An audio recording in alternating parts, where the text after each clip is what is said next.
bersuara. Nanti saya berikan kesempatan pada Bung Zulfan, tapi saya ingin berikan kesempatan dulu pada Bung Refli. Ya. Kalau tadi YouTuber kiri, sekarang YouTuber kanan gitu ya. Bukan kiri kanan ini maksudnya saya politik. YouTuber kanan itu YouTuber yang benar artinya. Enggak. Ini karena posisi tangan saya aja. Silakan Bung Refli. Iya, toksik ya. Saya ingin membahas beberapa hal ya. Pertama, tapi saya tanya, Anda setuju nggak dengan Pak LBP menyatakan seperti itu? Setuju. Setuju. Oke, ini beda nih. Ya, untuk pertama kalinya saya setuju dengan LBP ya. Untuk pertama kalinya. Tapi harus ada elaborasinya. Elaborasinya begini. Why dulu ya. Kenapa Luhut ngomong seperti itu? Biasanya orang ngomong itu kan karena ada pengalaman sebelumnya. Dua saja sumber orang omongan itu. Satu pengetahuan, satu pengalaman. Kan begitu. Jadi jangan-jangan LBP ini sudah mengalami sebuah pengalaman toksifikasi, ya kan? Peracunan yang luar biasa ketika ikut dalam administrasi pemerintahan yang sedang existing selama hampir 10 tahun. Atau meracuni juga. Iya, maksudnya ikut dalam peracunan. Jadi ikut dalam peracunan itu bisa meracuni, bisa diracuni, timbal balik. Sehingga refleksi dia mengatakan, besok kalau Anda mau berhasil, jangan bawa orang toksik ke pemerintah. Nah, orang toksik itu seperti apa? Saya mengatakan begini, orang toksik itu adalah orang yang ketika dia diberikan jabatan, banyak sekali konflik of interest-nya. Ya, kalau kita ingat kata-kata almarhum Rizal Ramli itu peng-peng. Dia penguasa tapi pengusaha, itu pasti toksik. Penguasa tapi juga pengusaha. Iya. Pasti toksik. Pasti toksik. Kenapa? Ya karena dia akan ada konflik of interest. Dia bisa mengambil kebijakan negara untuk keuntungan pribadinya. Kan itu kan definisi korupsi. Tapi aktivis yang ketangkap KPK kan juga banyak, Bung Refli. Ini kan di administrasi. Ya, artinya ya kalau kan? Mau diartikan bahwa punya kesempatan yang sama, ya sama aja mau aktivis. Bukan, maksudnya, mau pengusaha. Maksudnya adalah, kan saya baru satu. Kan baru satu, pengusaha yang juga penguasa. Kan baru satu. Toksik itu. Toksik, ya kan? Aktivis yang belok, ya kan? Idealis ketika di luar pemerintahan, masuk pemerintahan, jadi bawa gerombolan, kemudian bikin proyek dan lain sebagainya. Toksik. Intinya siapa adalah tuh? banyak lah. Banyak. Ya kan, saya kan nggak bisa sebut nama kan. Tapi kalau misalnya Anda ciri-cirinya apa? Ciri-cirinya apa? Dia tadi ya, aktivis. Saya sebutkan ya. Saya sebutkan satu yang namanya Syahrul Yassin Limpo, ya kan? Toksik pastinya. Kan walaupun kita azas praduga tak bersalah, tapi kan gila-gilaan sudah kasusnya. Iya. Kemudian tiap minggu kita terkejut ya. Johnny Plate kan toksik. Kemudian siapa lagi? Juliari Batubara, toksik. Imam Nahrawi, toksik. Idrus Marham, toksik, ya kan? Setia Novanto, toksik. Setia Novanto nggak masuk, ya kan? Jadi maksudnya adalah orang-orang yang memang ketika menjabat ternyata terbukti melakukan tindak pidana korupsi.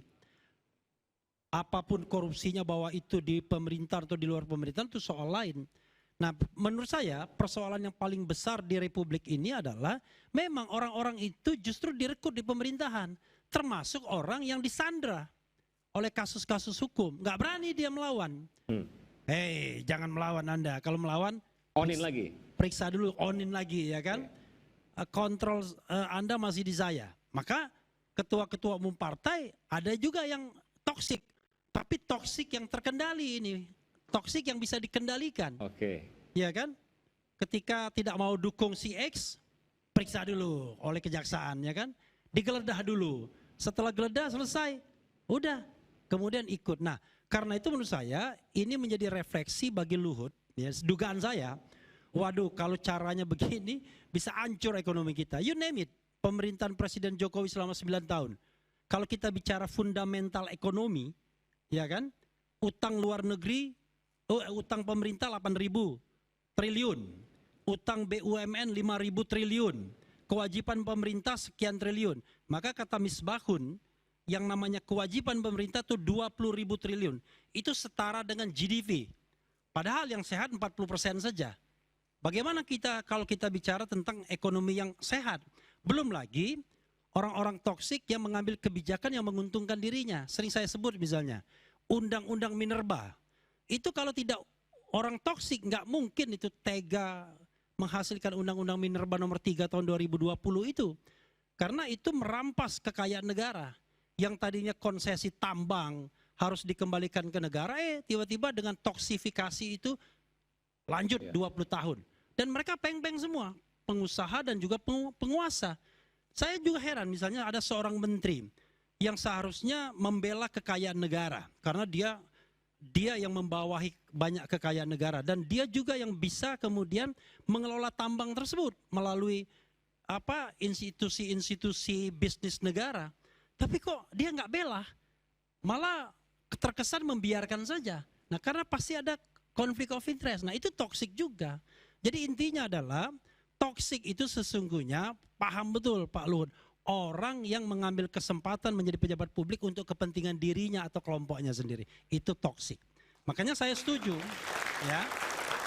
Problem Indonesia ini adalah kita itu sistem pemerintahan presidensil, tetapi multi partainya nggak ketulungan, sehingga tidak kompatibel, kata seorang ahli. Kita kan pengennya presiden itu betul-betul ngambil orang-orang dia, ya, presidential person, ya, presidential people. Kalau saya bilang man atau min, nanti marah yang perempuan kan. Tapi yang jadi persoalan adalah karena partai pendukungnya banyak, maka dia harus bagi-bagi kursi. Wujud dari bagi kursi yang menurut saya ini adalah gejala toksifikasi adalah belum apa-apa Undang-Undang Kementerian Negara mau diubah. Dari 34 kursi kementerian menjadi 40 atau 41. Apa salahnya? Ya salah lah. Kenapa? Kalau kita bicara administrasi modern, ya, makin berpengalaman kita, justru makin ramping yang namanya kabinet. Kalau makin gemuk kabinet, artinya makin tidak efektif kerjanya. Bagaimana dengan teori mengatakan bahwa Indonesia ini negara luas, harus dikelola bersama-sama? Sekarang saya tanya, Indonesia ini ada nggak gubernur? Ada nggak bupati? Ada nggak wali kota? Peran yang berbeda. Peran yang berbeda bagaimana? Dengan menteri. Semua itu daerah. Kan kita bicara antara sektoral sama regional saja. Soal pendidikan ada nggak di daerah? Ada. Soal pertambangan ada nggak di daerah? Ada. Karena itu kan sebenarnya kalau kita bicara division of labor, ini yang namanya policy regulasi, itu implementasi kan harusnya yang dibawa. Pertanyaannya ini enggak. Regulasi di sini, eksekusi di sini. Kenapa? Karena money is power. Anda tidak mungkin kasih uang ke daerah. Coba bayangkan, pembagian bansos saja itu harus Presiden Jokowi sendiri secara simbolik memberikan. Lalu kemudian diakui itu sebagai pemberian dari Presiden Republik Indonesia. Padahal kan dana APBN, dana kita semua itu, dana rakyat Indonesia. Itu artinya kenapa? Karena ketika mendistribusikan kekayaan negara tersebut, itu orang mau political gain-nya dia mau diambil. Nah itu toksik juga. Sehingga Anda ketika menjadi pejabat publik nggak pernah yang namanya tulus hati, rela hati. Jadi bekerja sedikit cari nama, ya kan? Bekerja sedikit bagaimana kelompok-kelompoknya direkrut dan lain sebagainya. Karena itu menurut saya selama negeri ini merekrut orang-orang toksik, orang-orang yang hanya mementingkan kelompok dan pribadinya, maka negeri ini tidak akan benar. Makanya kita kan tidak boleh egois, pakai indikator dong, ya kan? Makanya saya katakan fundamental ekonomi kita jelek, pertumbuhan ekonomi kita nggak pernah tercapai double digit seperti zaman Pak Harto misalnya. Kemudian kebebasan kita partly free, ya kan? Masalah HAM juga persoalan. Lalu apanya yang membuat negeri ini kemudian maju? Atau negeri ini kemudian susah maju? Salah satunya adalah terlalu banyak orang toksik yang ada di pemerintahan, dan itu refleksi paling cerdas dari Luhut Binsar Panjaitan yang untuk pertama kali saya setujui. Jadi orang toksik tidak boleh ada dalam pemerintahan. Cuma masalahnya adalah kalau Anda bagian dari masalah kan berat.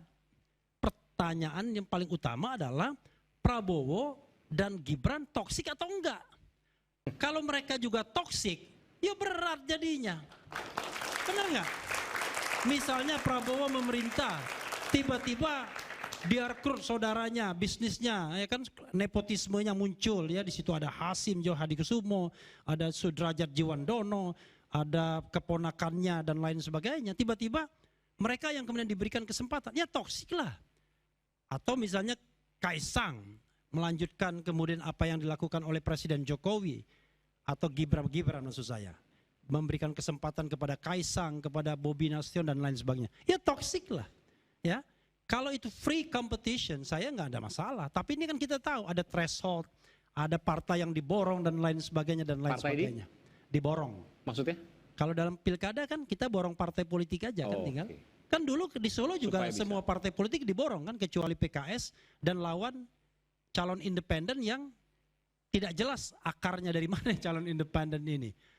Di Medan juga diborong semua kan partai politik. Tetapi untungnya pada waktu itu masih ada PKS dan Demokrat yang masih ngelawan sedikit melawannya, ya kan? Karena nggak imbang pertarungan. Nah, saya kira toksifikasi dalam politik itu frankly speaking terjadi. Makanya saya bilang kita butuhkan oposisi yang mau bersuara lantang. Gak apa-apa, ambillah kenikmatannya, ya kan? Kenikmatan kekuasaan ambil, ya kan? Tapi dosa loh, ya kan? Kita yang mengingatkan. Karena itu mudah-mudahan kan gini, toksifikasi itu kan dari sononya orang itu berwatak jahat atau karena kesempatan. Nah, karena saya bukan manusia yang kuat, lebih baik saya di luar pemerintahan, ya kan? Untuk melihat nih, kira-kira kalau nanti Kamhar masuk dalam pemerintahan, kira-kira dia nih nyolong nggak? Saya frankly speaking, kira-kira kalau beliau masuk pemerintahan nyolong nggak? Korupsi nggak? Kalau jadi anggota DPR korupsi nggak? Jadikan APBN bancakan nggak? Ditangkap nggak oleh KPK? Kan itu yang kita ingin lihat komitmen mereka. Jadi sepanjang mereka belum membuktikan bahwa mereka itu bukan toksik, ya kita tuduh aja dulu. Bahwa pejabat-pejabat publik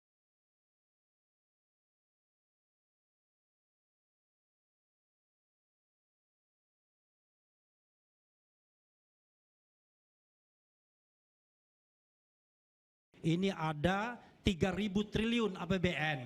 Apa yang Anda ingin lakukan terhadap 3.000 triliun ini? Apakah Anda mau menjadi bagian dari toksifikasi tersebut? Ya kan? Dan apalagi sudah ada guru yang akan menceritakan tentang toksik lebih lanjut, namanya Rocky Gerung. Wah, kita sambut dulu. Bung Rocky. Tapi minumnya udah ada, Bung. Ini kayaknya seminarnya seru, jadi Enggak. terlambat ini. Enggak, Bung Rocky. saya menggantikan Aiman memperkenalkan Rocky Gerung ini. Nah, jadi persoalannya di situ. Apa beda toksik sama tonik? Beda. Nanti kita berikan kesempatan. Toksik, tonik itu ini menarik. toksiknya kelewatan. Karena ada penguatan dia. Karena itulah saya sendiri mengatakan ini pertama kali yang saya setuju dengan Luhut. Jangan bawa orang-orang toksik. Tapi sekali lagi saya tanya, yang diomongkan toksik atau tidak itu toksik enggak orangnya? Kalau Prabowo is toksik, Gibran is toksik, enggak ada harapan Republik ini. Mudah-mudahan saya keliru. Itu yang ingin saya katakan. Oke. Benar nggak? Ya kan? Ngapain kita ngomong toksik anak buahnya? Ternyata bosnya juga toksik ternyata. Toksik atau enggak kan tergantung. Jokowi toksik nggak? Apakah kemudian misalnya tadi Jokowi sebutkan, toksik nggak? Jangan tanya ke saya dong, tanya ke Bung Zulfan, ke Bung Hamhar. In certain area dia toksik. In certain areas ya. Iya, maksudnya in certain area dia toksik. Saya host, Ya kan? nanti viral lagi. Saya bilang saya Iya, jadi in certain narasumber. area dia toksik kan. Ketika misalnya cawi-cawi dalam pilpres, dalam pemilihan wali kota, gubernur, menurut saya toksik dia bagi demokrasi, racun bagi demokrasi. kan Oleh begitu. 3 hakim, tapi tadi katakan 5 hakim Enggak, tidak. saya katakan cawe-cawe itu terbukti, tetapi dianggap melanggar etika, itu putusan MK. Ya, cawe-cawe terbukti tapi bukan melanggar hukum, tapi melanggar etika. Etika. Itu semua hakim. Iya, Sepakat. itu putusan MK kan. Oke. Nah, sekarang pertanyaannya adalah, bagi saya itu toksik dalam demokrasi, ya kan? Kalau kita misalnya pakai yang namanya laporan dari dosen mereka nih terhadap dugaan tindak pidana korupsi keluarga Jokowi misalnya. Ya, Ya Ubay. kan? Ya. Kemudian dilaporkan KPK, lalu KPK tidak menindaklanjutinya. Kira-kira ada nggak toksifikasi itu di KPK? Ternyata ada kan? Ketua KPK malah dijadikan tersangka menyuap. Lalu ada pelanggaran kode etik dan lain sebagainya. Jadi menurut saya toksifikasi itu terjadi di mana-mana. Nah mungkin kita juga toksik ya kan? Mungkin. Bagi siapa? Hah? Toksik bagi mahasiswa. Tapi Kita kok nih- Bung Refli bukan toksik bagi kekuasaan. Enggak. Oh, enggak. Saya toksik bagi mahasiswa karena saya meracuni mahasiswa untuk berpikir sehat dan kritis. Benar enggak? Oh, itu bagus dong. Itu bukan toksik. Hah? Itu bibit. Iya, saya memberikan racun kepada mereka, tapi racun yang baik. Oke. Bukan racun yang tidak baik. Karena bagi kekuasaan beda dia. Semakin kritis Anda, maka Anda dianggap toksik, dianggap racun. Nah, saya khawatir Luhut itu bermata dua. Di satu sisi dia mengatakan pengalaman toksifikasi itu ada di pemerintahan, tapi di sisi lain, tolong dong, jangan ajak orang-orang yang selama ini sukanya mengkritik dan lain sebagainya. Kan begitu. Sehingga yang terjadi adalah orang yang baik itu adalah orang yang tidak pernah mengkritik, ya kan? Orang yang baik itu adalah kalau korupsi diam-diam aja. Kalau ada kesempatan bagi-baginya diam-diam aja. Nggak usah ngomong kemana-mana. Ya itulah rusaknya negara menurut saya. Ya kan? Benar nggak? Iya, iya. Yang namanya di lembaga konon yang representasi rakyat, kalau sudah bicara soal anggaran kadang-kadang tidak ada lagi partai politik. Ya kan? Semuanya jadi satu. Semuanya jadi satu. Nah, paling Dan itu gampang toksik. adalah ngeceknya adalah itu adalah toksik, itu nanti toksik dijawab yang loh, Bang. paling besar tuh, Karena ada perwakilan toksifikasi di yang sini, paling DPR besar, maksudnya kan? gila-gilaan itu. Iya. Jadi kalau saya mengatakan misalnya ada nggak anggota DPR yang korupsi? Ya ada lah yang ditangkap kan banyak. Banyak, iya. Ada nggak kepala daerah yang korupsi? Ya ada yang Banyak, ditangkap banyak. ada, betul. Apalagi yang nggak ada korupsi? Menteri ada nggak yang korupsi? Ada yang ditangkap juga ada. Zaman Jokowi 5, 6, 7 menteri ditangkap selama 2 periode. Kemudian sudah dinyatakan bersalah. Nah, itulah yang namanya toksifikasi menurut saya. Toksiknya adalah meragukan apakah Prabowo dan Gibran itu part of problem atau part of solution dia. Kalau kita bicara toksifikasi yang terjadi di administrasi Republik Indonesia ini, maka kita butuh panacea, kita butuh obat. Obatnya adalah pemimpin negara, leader, ya kan? Apakah dia punya leadership ataukah dia hanya soal dealership, ya kan? Kira-kira begitu. Oke. Leader and dealer, ya kan? Oke, Leader saya kira and itu. dealer. Tadi Bung Rocky mengatakan apa bedanya toksik dengan tonik, kita dengarkan. Lepas jeda, rakyat bersuara.